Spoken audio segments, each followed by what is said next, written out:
everybody to tonight's, whoops. Sorry, are we ready?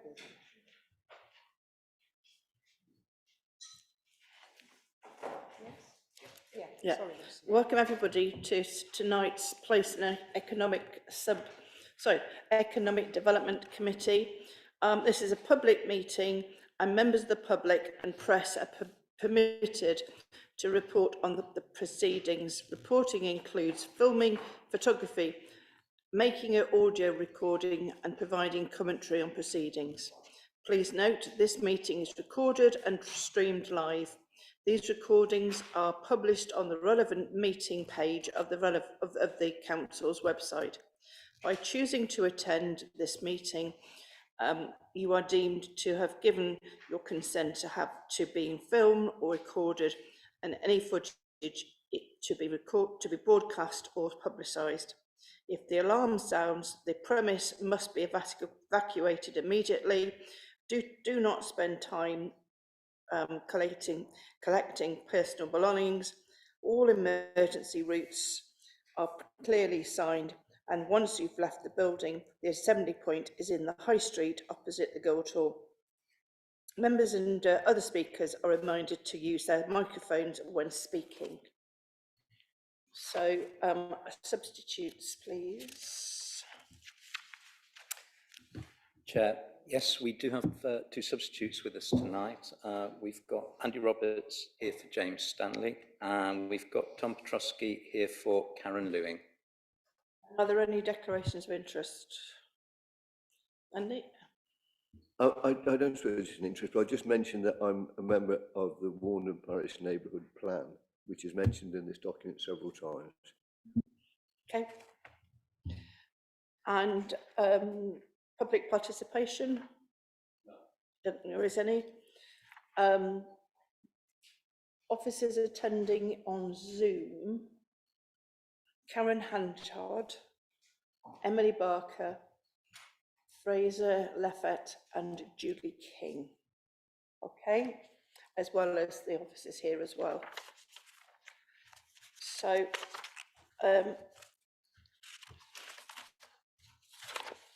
tonight we have the first chance to discuss the SWDP review before it goes to full council to get approval to go out to Reg 19 consultation. The Joint Advisory Panel has led a heavy work programme over the last 3 years, and this report brings together the culmination of that work. The SWDP review, publication and consultation is the next round, and then it'll go to the Planning Inspectorate. I'd like to thank the officers for their hard work in getting everything in order for this Regulation 19 consultation. And on the second item on the agenda, the Travellers and Travelling Show People's Policy and Site Allocation, can I remind everybody that we cannot comment on any live planning applications? Okay, so Duncan. Oh. Chair, you took the words out of my mouth. I was going to obviously introduce the item in terms of the stage we're at. We're very pleased to bring this report, both reports, to the Place and Economic Development Committee tonight. We're hoping the committee will scrutinise the work that the Joint Advisory Panel has steered through the 3 South Worcestershire councils. The officer work programme has been extensive, and it has been extensive for members as well. And the place that we're at now is, if the committee supports the plan and the proposals set out, then the committee will be recommending to full council that the plan, as far as Worcester City Council is concerned, is now ready for public consultation. And as we go through, members will understand what that means in terms of next steps. So that's where we are tonight, and I'll hand over to Duncan, who's going to give you a little bit of detail on the plan and the preparations. Good evening, Chair, members of the committee.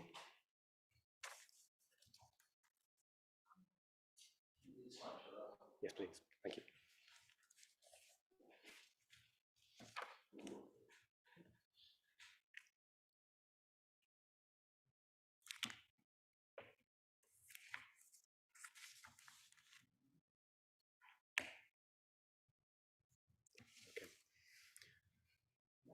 Through you, Chair, members of the committee. Oh, sorry.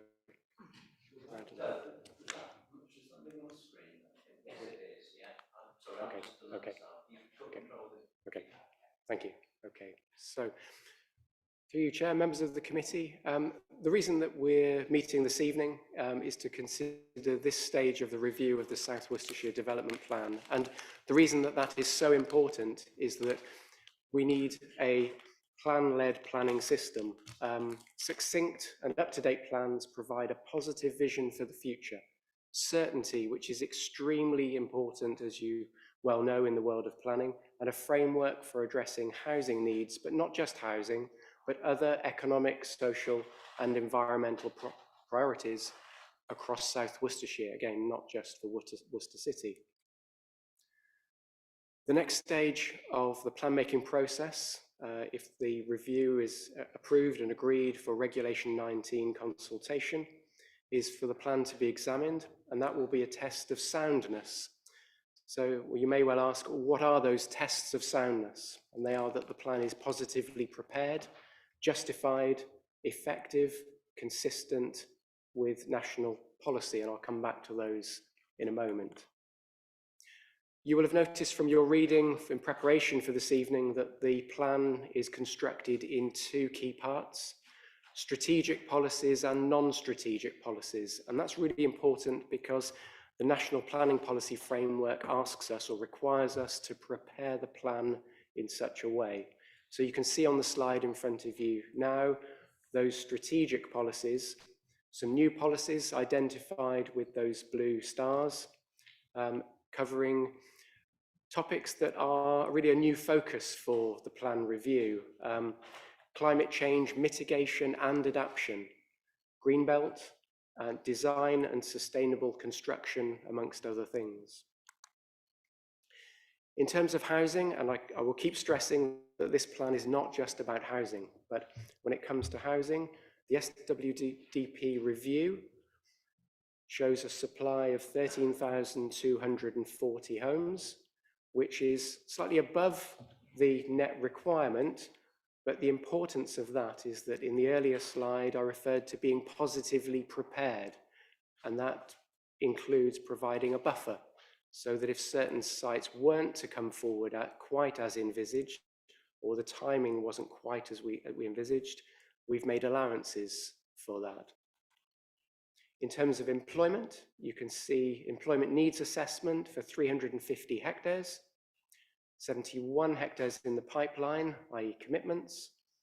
Remaining employment allocations in the current plan, 290 hectares, so a total supply of 361, surplus of 11 hectares. Again, to demonstrate that the plan is positively prepared. I'm not going to dwell on all of these sections, but again, you will have noticed that the plan is structured in topic areas, so climate change and resource management, economic growth, housing, environmental enhancement and protection, tourism, leisure, community facilities. The plan is underpinned by a number of key strategic sites, delivering housing, but again, not just housing, other uses at scale. The strategy for the plan is a rail-based strategy. So we have Worcestershire Parkway, Throckmorton, Rushwick, and Land at Mitton, which is linked to the need to cooperate with our neighbouring local planning authorities. There are a number of sites which are being carried forward. It's important that we don't ignore those. The Worcester West Urban Extension, Worcester South, and Worcester 6, because those sites, as you'll be aware, continue to be delivered, and we need to ensure that we keep policies should we need them in the future, in case future planning applications come forward to make changes to those sites. We need a policy upon which to consider those. There are then further policies dealing with Worcester City allocations, Malvern Hills allocations, and last but not least, Wychavon allocations. Okay. So just in summary, Proposed new allocations for housing for Worcester City, this is 321 across 7 sites. Proposed reallocations, 236 across 11 sites. We then have a number of mixed use, employment land, mixed use and employment land allocations as shown on the slide before you. We then have mixed use reallocations, opportunity zones, Lowesmore Wharf, Fire Station, Crown Gate, Angel Place and the Butts, Trinity House, Corn Market, Lowesmore, and Checkers Lane, Henwick Road.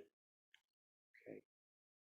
Continued mixed use reallocations and opportunity zones at Shrub Hill, Blockhouse Carden Street, Cathedral Quarter, Riverside, and St Clement's Gate. That slide just re-emphasising the urban extensions in the process of being delivered, but still all important to the plan review. And then areas where the plan review seeks to be ambitious and bold in terms of things like renewable energy and low carbon. So the uplift from 10% renewables to 20% in the plan. And then a requirement for large-scale housing developments to explore the potential for decentralized energy and heat networks. Okay. And then last but not least, just touching on some technical evidence that sits behind the plan. You will have seen this from your papers. The sustainability appraisal, which is a key document, and it's an iterative process that will be reviewed and updated throughout the plan making process. It doesn't stop here. Habitats regulations assessment and duty to cooperate can't be underemphasized really. The work that has been undertaken with strategic authorities and other organizations are key partners in the process to ensure that we are delivering a sustainable, deliverable plan. Okay. Then just very briefly to touch on infrastructure, delivery and viability, a key piece of work. In terms of next steps, if the plan is approved for Regulation 19 consultation, then a 6-week consultation period, November to December, supported by social media and explanatory material. In the public domain, material from the 23rd of September, which was for the purpose of holding this meeting. And the review timetable overall, consultation November, December. All being well, submission first quarter of next year, independent examination second and third quarters, receipt of the inspector's report. You see we'd be at Regulation 25 stage at that point, fourth quarter of 2023, and then adoption Regulation 26, the first quarter of 2024. On the slide now, the last slide for this item, the recommendation, which is in 4 component parts. Thank you, Chair. Thank you. Any questions? Right. Whoops. Robin. Thank you, Chair. And can I associate myself with your earlier remarks about thanking officers and JAP for putting together such a huge swathe of paper for us all to read and delight ourselves with. Thank you, Duncan, for clarifying, and it's very clear from the content of the plan that the plan is a rail-led plan. I am curious as to what plans are being made for other forms of public transport, especially buses. We seem to be missing buses a lot in all the plans that I've seen. And just a few questions moving forward then. On the housing allocation specifically for Worcester, how much contribution is the housing allocation making to or will make to our social housing needs? By my calculations, we've got 571 houses included in, or dwellings rather, that would form part of the social housing. whereas we had a list that was for some 4,000 entries long. So that just concerns me that we're not doing enough for social housing. Again, on housing, a bit of pedantry on my part, and I do apologise for that. On dwellings, on plans rather for 20 houses or more, there's a discussion about 5% of those dwellings being dedicated to wheelchair-enabled users, and also to dementia sufferers, or whether that's the correct phrase, I apologise. And there would be an even split between affordable and non-price, and full price rather. I'm just wondering how we can get an even split of those two with just one dwelling. So 5% of 20 just being the one. And whether or not it's worth considering increasing that percentage just to 2 if it falls below 2, that kind of question really. As just shortly after I joined this council, Joy Mining decided to close down, and we, as councillors, St John's councillors, sought support for ensuring that the Joy Mining site would remain employment use land.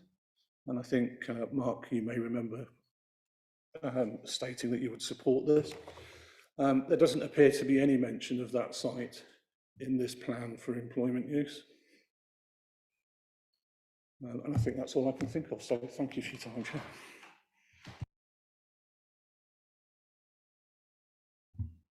Thank you. Through you, Chair. As far as public transport is concerned, there is a strong emphasis, certainly as far as the strategic sites, on public transport and active travel. And that's been a key component part of the master planning and the concept plans, which will go forward and be tested at examination. As far as affordable housing is concerned, the level of affordable housing will be dependent upon whether a site is greenfield or brownfield. And that leads me on to the viability work, which has tested very carefully the level of affordable housing that can be delivered on those sites, where clearly there are more brownfield sites in Worcester City than there are elsewhere within South Worcestershire. And those can't always stand the same level of affordable housing and developer contributions that greenfield sites in other parts of South Worcestershire can. So that's something that we've had to strike a balance on to ensure that we're trying to deliver sustainable development that delivers, yes, an element of affordable housing, but also important things like green infrastructure. And getting that balance right is incredibly difficult sometimes. But that is something that will be tested at examination, and we will have to persuade an inspector that we've got that balance right. And there will be others that appear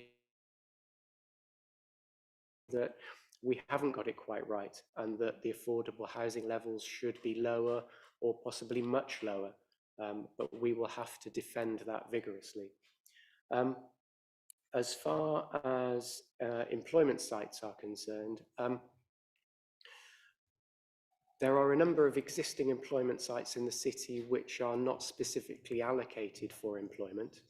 However, the policy that we have in the plan review is much stronger than the current plan, the current policy in the current plan, in terms of protecting those existing employment sites. So that is a distinct advantage of the plan review over and above the current plan. Thank you, Chair. My concern about the viability assessment of in today's climate, that viability assessment will change. We do have a social housing for rent issue in the city. I'm sure you're aware. I don't need to tell you this. We do have a social housing issue in the city. We have people living in inappropriate dwellings currently who need to move out for legal reasons and can't because we don't have those spaces for them. So I see what you're doing with the plan. I'd like to see it, I'd like to see that progress. Again, on public transport, we talk a lot about rail in here. It does feel like we do stress a lot on rail in here, but, and again, we don't seem to be doing a lot for bus. And there are existing developments, existing places within the city where we do need buses, but I can foresee that we will also need buses in some of these on the border developments. And I wouldn't want to see, I just thought of something else that I came up with, was as a new council member, I looked at some development plans or applications that have been approved by some of our neighbouring authorities, where the local transport plan made reference to services that were no longer available to people. So again, that local transport plan comes out of date very quickly.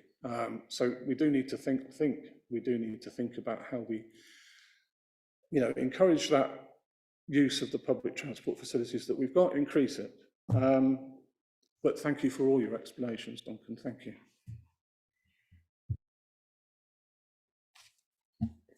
Thanks, Chair.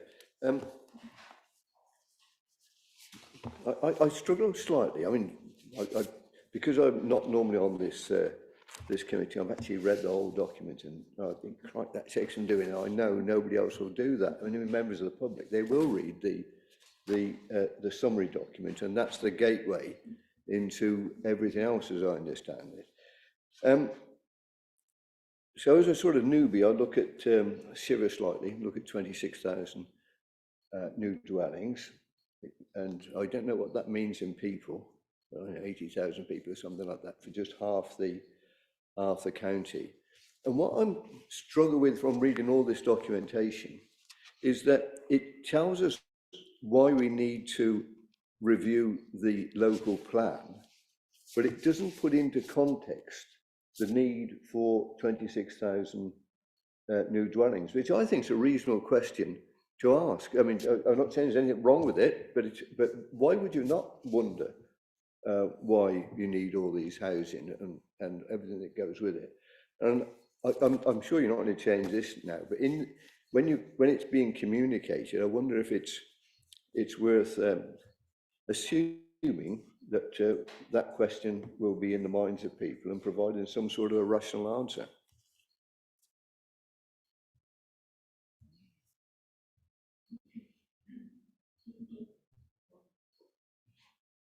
If I may, Chair, I think that's a very fair point that you make, and it doesn't help if you're a member of the public just to read that this is a function of the number that comes out of central government, is it, and the calculator.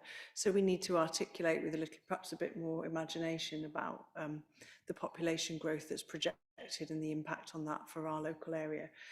The documents are all draft, and this is absolutely why we're at committee tonight, and very much appreciate you taking the time to go through everything, as you say, with that independent perspective.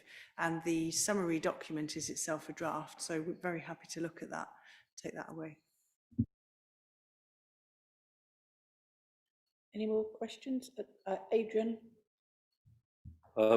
Thanks. I was just looking at the transport section on page 23, and the list of other schemes which are pertinent to the SWDP. And there's no mention there of the Worcester City local transport strategy, and I just wondered where that fits in, what stage we're at with that, and why it's not mentioned. I appreciate it's one element of the Worcestershire LTP, but it also has legs of its own.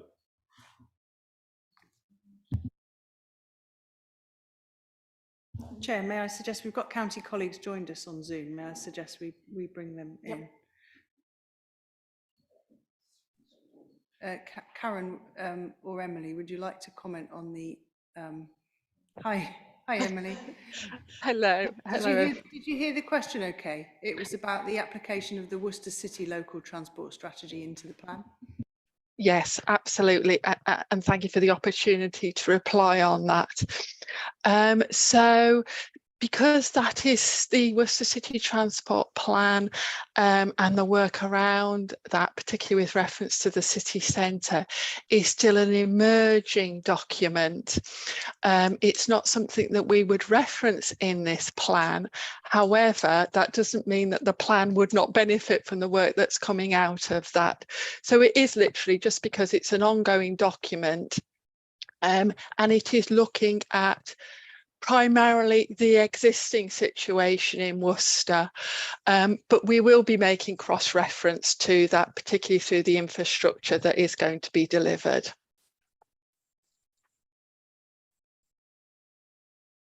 Well, are we permitted to know what stage that plan is at? Because it feels though it's been on the stocks for a little while now. So yes, absolutely. There's currently a consultant working on that. Sistra are working on that. They've been working on it for about 6 to 9 months. They've had a series of workshops, and they're entering the sort of the final phase of development, with a report due out, I would say, within the next 3 months.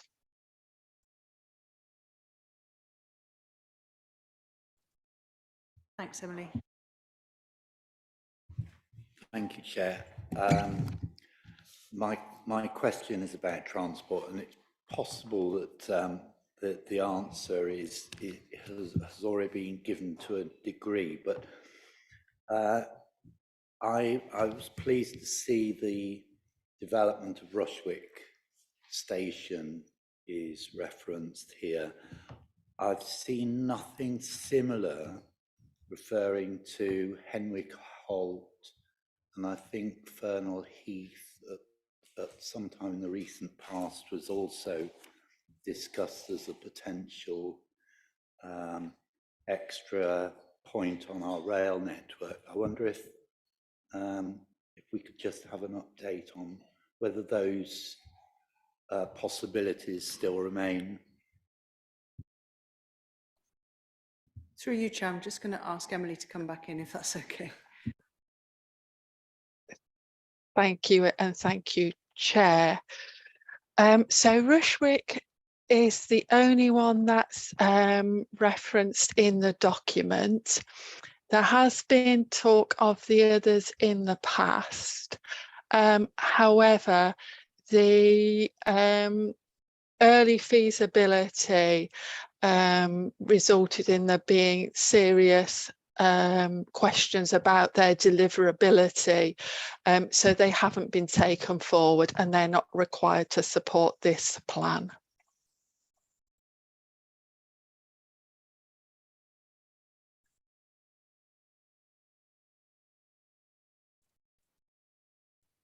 Tom. Thank you, Chair. Personally, I would appreciate having more detail about the plans for the infrastructure.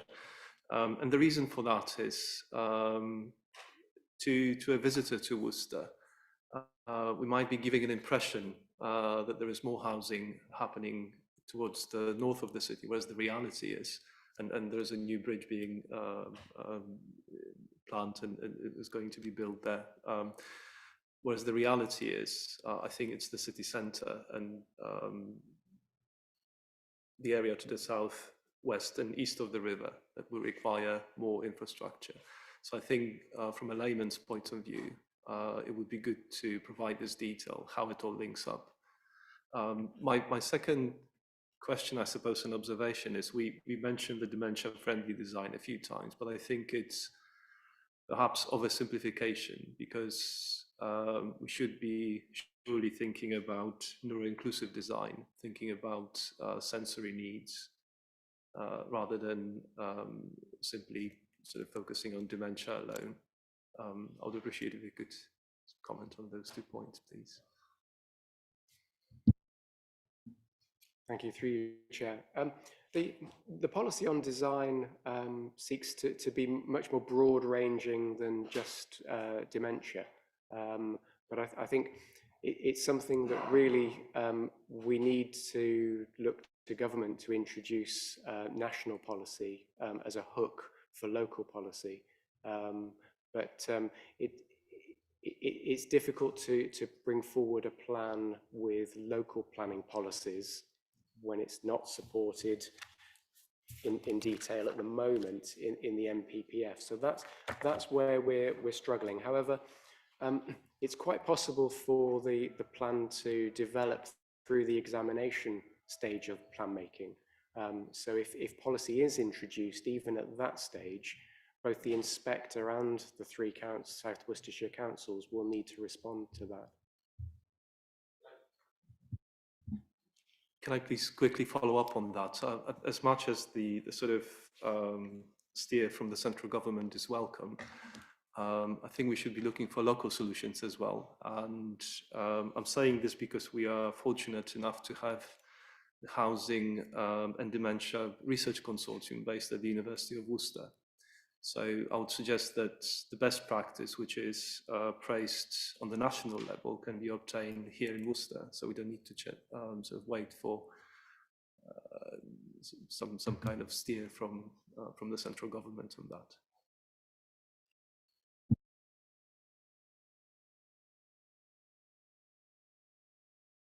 The planned areas of growth within the city. The impact on infrastructure. Yeah. Through you, Chair, can I just ask for some clarification? Are you referring to the urban extensions to the west of the city and the south of the city, that development which is already essentially in the pipeline? Yes, okay. Yes, there we are. Just to clarify it and perhaps rephrase it, if to a visitor, somebody who's not necessarily very familiar with Worcester, it would seem that in terms of the infrastructure, there's quite a lot of emphasis at the moment as we speak on the north of the city, whereas the vast bulk of the new housing development is happening towards the south of the city, and then east and west, sort of going sort of Diglis east and west from that area. So is it an illusionary sort of impression, or what's I think some clarity on the connectivity aspect would be welcome here.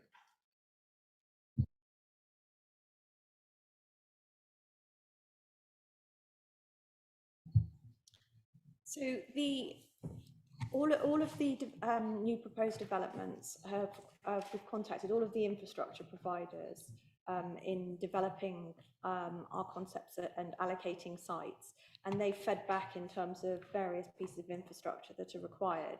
So if you're thinking specifically of connectivity and elements like that, the County Council have provided us with clear requirements of what highway improvements would be required on the back of the proposed development, and therefore what financial contributions would be sought from each of those developments to contribute toward those improvements. The same with bus connections. So there is a request for £5 million worth of developer contributions towards bus service improvement within the city. And the same with active travel, so walking and cycling. There is, I'm just trying to scroll down and see exactly but there is a contribution required to improve walking and cycling connectivity routes and corridors, and specific schemes identified a £10 million worth of schemes and upgrades to Worcester to improve walking and cycling.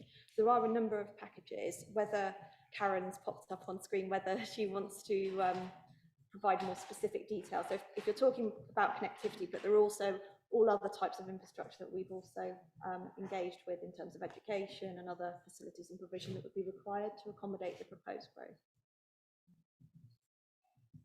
Yes, if it's okay, Chair, I'll try and answer that. Although I would say that Becky has provided quite a bit of information that I would have said anyway. In terms of obviously the infrastructure for the southern extension and the west of Worcester sites, that infrastructure obviously has already been agreed as part of those planning applications and will be delivered as those sites come forward. But in terms of the sites that are coming forward within this plan, as you've already heard, the strategy is a rail-based strategy, and obviously the allocations within Worcester benefit from access to both Shrub Hill Station and Foregate Street Station. But as you've already heard from Becky, there will be improvements to active travel in order to get to those stations and to get to areas of employment. There is also going to be improvements to passenger transport, and these may not be in the form that we currently have in terms of traditional bus services, but they may be a combination of traditional bus services, demand responsive transport and community transport. So there is a whole sort of a bundle of improvements in terms of highways infrastructure in order to support this plan. I hope that provides some kind of clarity.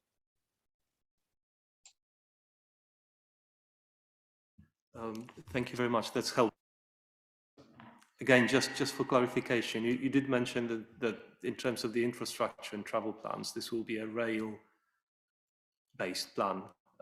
In terms of coinciding with the building of the new houses, how long the occupants of the new dwellings towards the west, sort of Diglis, Rushwick, and going towards the Worcestershire Parkway, will have to wait for the new rail station in Rushwick to be built?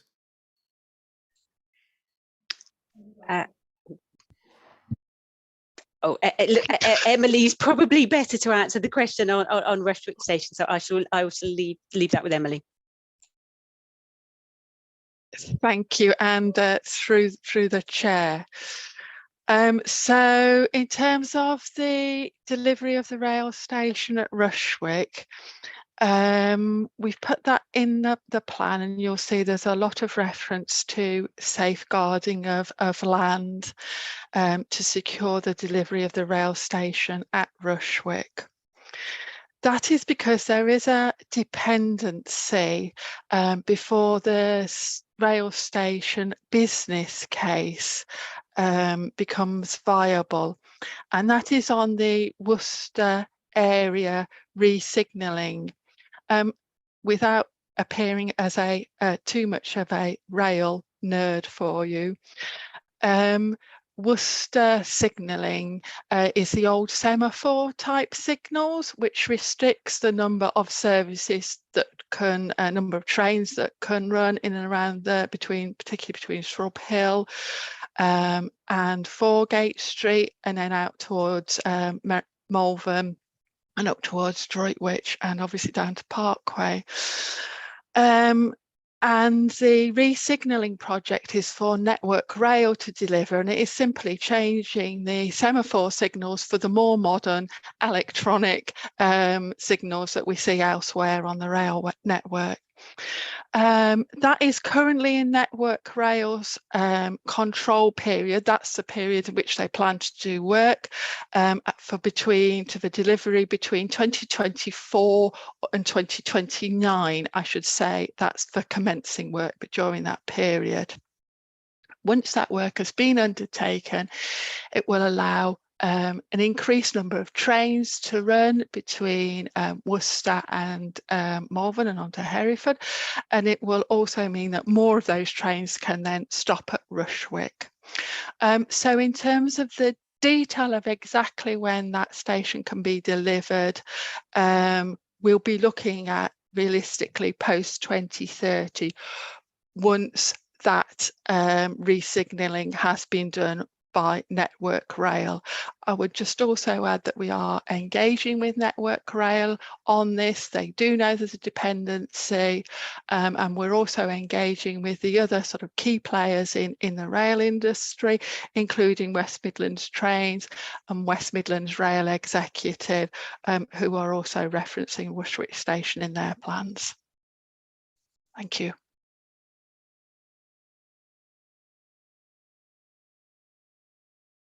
Questions? Any other questions? Simon.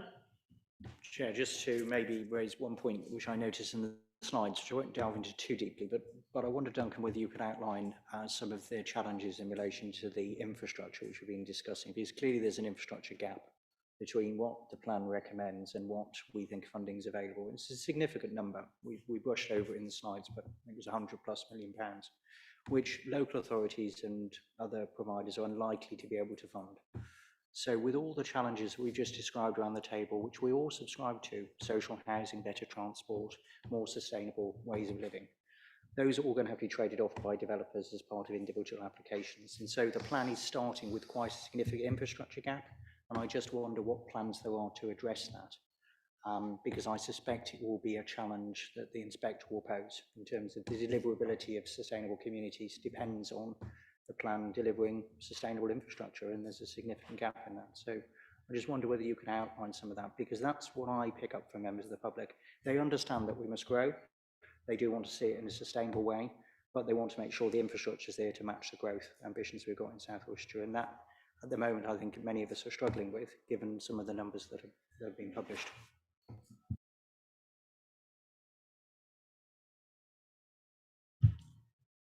Okay, so the infrastructure funding gap at the moment is £116 million.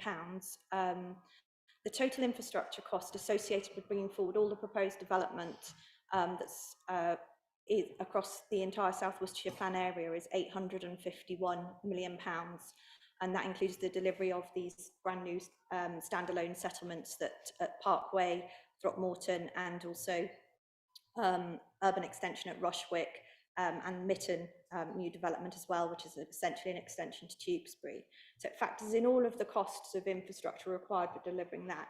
There's a huge amount that the developer is expected to pay for and contribute for part of that, which is around about £690 million. There, at the moment, we've got identified £44 million worth of other funding sources where, in addition to that, which we know we can access or gain funding from. So it may be that funding has already been secured. But what we're planning here is we're planning until 2041. We're not planning for just a 5-year short period where it would be absolutely critical that we would have all the funding lined up and set up. So it's perfectly normal in this situation to have a funding gap. We entered the last examination of the last plan that's adopted with a significant funding gap. Where the shortfall lies is where there's uncertainty yet as to where that funding is going to come from. It's not to say that funding won't be secured, but the key main areas are transport infrastructure. There's £48 million shortfall at the moment, and that's predominantly around the rail information that we've talked about. So, for example, at Rushwick, there is a shortfall at this point in time of 3.2 million towards an estimated cost of bringing that station forward. But that's because the route chosen by the county council is for us to look for third-party funding for delivering that station. That's something that we did with Worcestershire Parkway as well. And so it is a process that the county have experience in successfully delivering these types of projects. So at this stage, because of the fact that we're relying and waiting on, for example, signal improvements, we're not yet in a position to say exactly who those third-party funders are going to be, but that is a piece of ongoing work that will be done to support the plan. We also have, there is a known £15 million shortfall for Abbey Bridge in Evesham, which I believe the county are seeking other funding from the government for that, but as yet that's not secured. So it's elements like that where the shortfall is, and then again there's a £20 million shortfall at Worcestershire Parkway, which is around the dualling, the extension of the track, and I think the dualling of part of the track there. I'm sorry, the extension of the platform. Again, that's something that's projected to have to potentially be happening a long time in the future. So it may be that that's why again we don't yet have security and know exactly where that funding is coming from. One of the other big areas that contributes to the funding gap is education, where there's a £67 million shortfall. And that really stems from when you have population growth, sometimes the requirement that's needed, you can't just build half a classroom, you need to build a whole classroom. So sometimes the development doesn't necessarily generate the full contributions, and we can only seek contributions from development that wouldn't render the development, completely unviable. There is scope for potentially some of that shortfall to be met either from local government sources or also from making bids to government, but that'll be as and when those are required. So again, at this stage we haven't got confirmation of exactly whether those costs will be met. So those are the key main elements that make up that shortfall. I just wonder whether I could just maybe probe that a bit further. And again, it's one that I'm sure that members will challenge through the system, and the inspector's got to take a view on. But that doesn't include, obviously, the costs for government or other third-party funders of upgrading the Cotswold line. Because, of course, building the stations are important, but you've got to have the services to deliver the movement of people. And we know that at the moment is not a funded commitment from government. Some £200 million that's required on the Cotswold line to be funded to see the services that we all want to see. It's a rail-based strategy. But I think we've just got to critically examine that, I would suggest, in the coming months to make sure that we've got enough confidence about the services as well as the stations and those issues about prices, because we've talked about some of the funding gap, but we know prices have risen substantially. And so I think, again, I'm sure the inspector would want to just assure themselves that the council's done a proper review of current pricing, trajectory of that pricing, the affordability of those pieces of infrastructure in the future. Why I'm challenging this, members, is not to be unhelpful. We all want to see the plan go forward, but we also want something that I think is going to be approvable at the inspector stage. And I think there's just some concerns about some of the aspects you spoke. Schools, critical pieces of infrastructure, reliability on other partners delivery, including some national agencies, which we ultimately don't have direct control over, but our communities expect us to be pushing as hard as possible to make sure that the plan will deliver that, as I totally understand, over many, many years, in fact, decades, as we look into the future. But I think that there's some questions, Chair, which they're better aired, as we're all doing tonight. So as we work through this process, we can just critically examine them on behalf of citizens.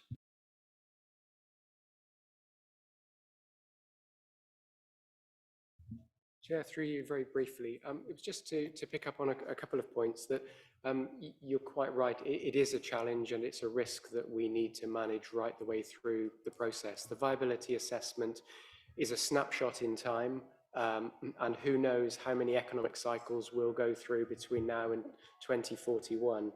But I think the key point here is that the specialist viability consultants that we've been working with, they haven't turned round to us and said this is a level of funding gap and uncertainty that should be causing us to stop in our tracks and look for an alternative strategy. The rail-based strategy is one that we should stick with. It's right for South Worcestershire, as opposed to an alternative like a dispersal strategy, where you might try and evenly distribute the level of housing and employment growth across the whole of the South Worcestershire area, which, as good as that might seem on the one hand, it doesn't deliver the economic, social and environmental benefits that the strategy that you've got before you in this plan is looking to bring forward. But it is definitely a challenge. Thank you, Chair. Just going to echo a couple of those points and appreciate the question, Councillor Geraghty, and very much, if this is a plan that all members across the councils can support, then it's a plan that members can get behind for the purposes of investment as well as you know, applications coming forward by developers, so it can give us a framework for further bids and so forth. But also just to note that we've come to the point where we consider that we've done enough work on all our work streams, advised by experts, that we're ready to consult and that we have a plan which meets the test of soundness, but it is by no means a finished article, and viability is an ongoing discussion and must be. And we have built relationships with the developer communities on the strategic sites, on the smaller sites, and we keep those conversations going. So it's absolutely not a finished piece of work, and I just want to give you that reassurance. I've got a question about the NHS, and many people have said to me, we've got all these houses that are going to be built, but the hospital doesn't seem to be getting any larger and that sort of thing. And just really, could you tell me what's being proposed? Yes, Chair. So we've actively engaged with all of the healthcare providers, so primary care as well in terms of GP surgeries, but also Worcestershire Acute Hospitals Trust and the Health and Care Trust, who are involved with mental health care and community hospitals. In terms of Worcestershire Royal, we're still in a position where we're not completely satisfied that the requests that they've asked for in terms of financial contributions would meet the legal tests, so they have sort of started to tell us a little bit about what they think they will need, but they work to a much shorter time frame than we do. So they work to like 5-year cycles.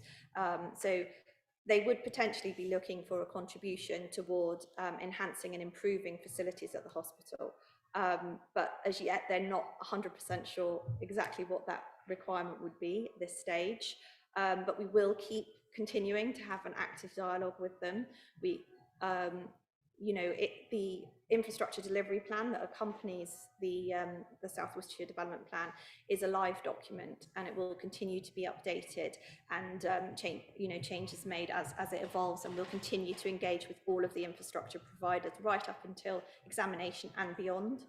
So it may become where we find ourselves in a situation that they're more clear on exactly what they need, and that we are able to say that it meets the tests and can seek contribution toward that. But at this stage, it's still a little unclear.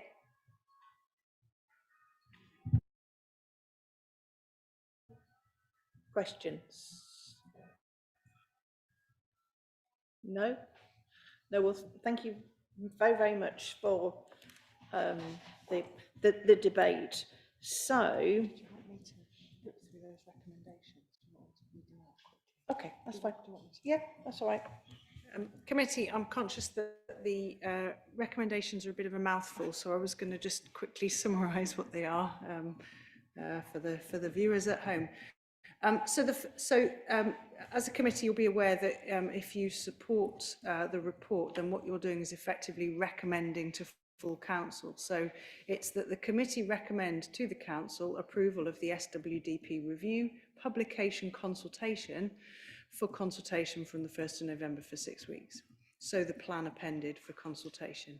Secondly, that the corporate director, in consultation with the chair and vice chair of PED, be authorised to make minor amendments to the SWDP consultation material prior to that publication commencing on the 1st of November. Thirdly, that subject to the outcome of the Regulation 19 consultation, raising no material issues of concern on the soundness of the plan, that the corporate director, in consultation with the chair and vice chair of PED, be authorised to make minor modifications and then submit the SWDP review for examination. So it will go off, therefore, as long as there are no material issues of concern on soundness following Regulation 19. And lastly, that as part of the examination process, that the corporate director be authorised, in consultation with the chair and vice chair of PED, be authorised to formally request that the inspector make recommendations back to the council for any main modifications to the plan that are considered necessary to make the plan sound. So any material issues will be brought back to the council for consideration. Hopefully I've made that more clear, not less clear, by summarising it. So those are your 4 recommendations, Chair.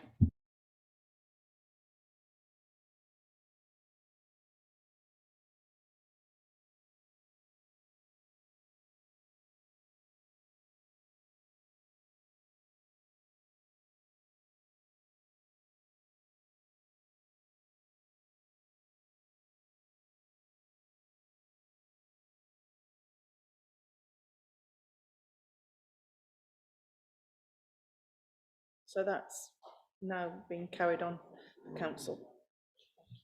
So the next one is the South Worcestershire Travellers and Travelling Show People Policy and Site Allocation Development Plan document ready for publication for Regulation 19. So, 4 slides. right, okay.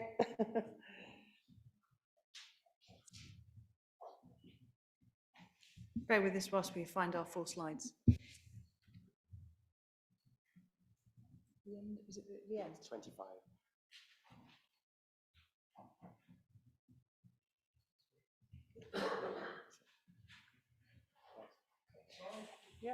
Can I just remind people that that please do not discuss any live planning applications, please. Okay, thank you. Okay. Through you, Chair, members of the committee. So just very briefly, the DPD development plan document. So this is a document that stands on its own, like the SWDP, aims to identify sufficient land for traveller and travelling show people sites to meet the requirements set out in the Gypsy and Traveller Accommodation Assessment, the GTAA.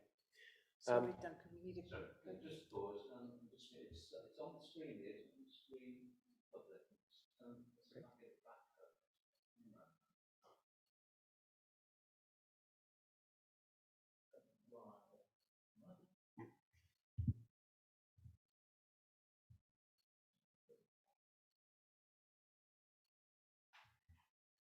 Just seeing if we can get the slides to load. If we can't, then given the brevity of it, I think we'll carry on anyway, and you can just present the slides and the audio's there.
Members, I suggest we carry on without the slides. Yeah, okay. Crack on, Duncan.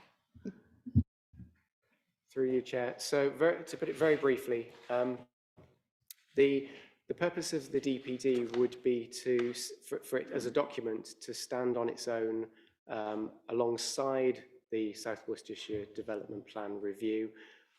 Although the review document currently includes a policy on travellers and travelling show people, the intention would be to lift that out and have the DPD as a standalone document. The DPD contains 3 policies, and it's important to note that of the site allocations, none of those are within Worcester City. Although an extensive site search was carried out, no suitable sites were found within the city. So the allocations are elsewhere within South Worcestershire, again as part of a joint approach to plan making and under a similar duty to cooperate. But on that basis, there are 4 component parts to the recommendation, which are very similar to the recommendations that you've just looked at for the South Worcestershire Development Plan review. Thank you, Chair. Right. Are there any questions? Jill. Thank you, Chair. I just wondered how was the need assessed exactly, given that the communities themselves, I guess, are peripatetic or move about? What is it that tells us that what's planned to be provided is of what they're going to want? The short answer to the question is through things like interviews. So although they are travelling typically, as a sector of the community, they have a base from which they typically travel. So we are able to make arrangements to interview and find that information out in terms of the quantum of need, but also the type of need for the type of sites. Thank you, Chair.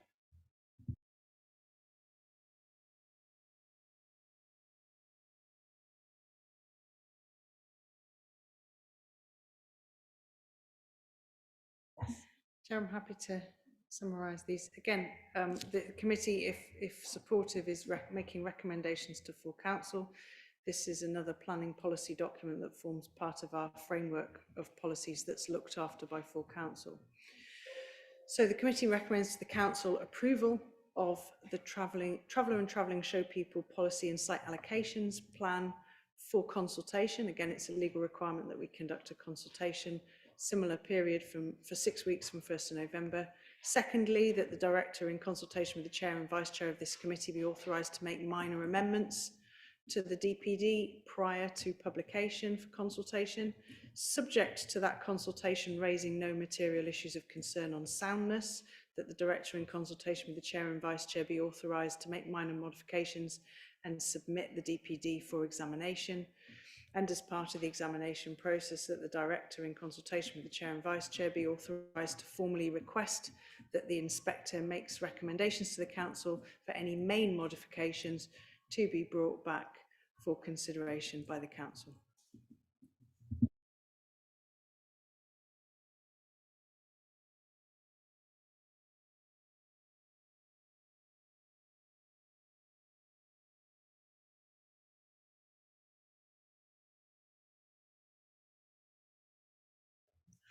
And look forward to council in a couple of weeks.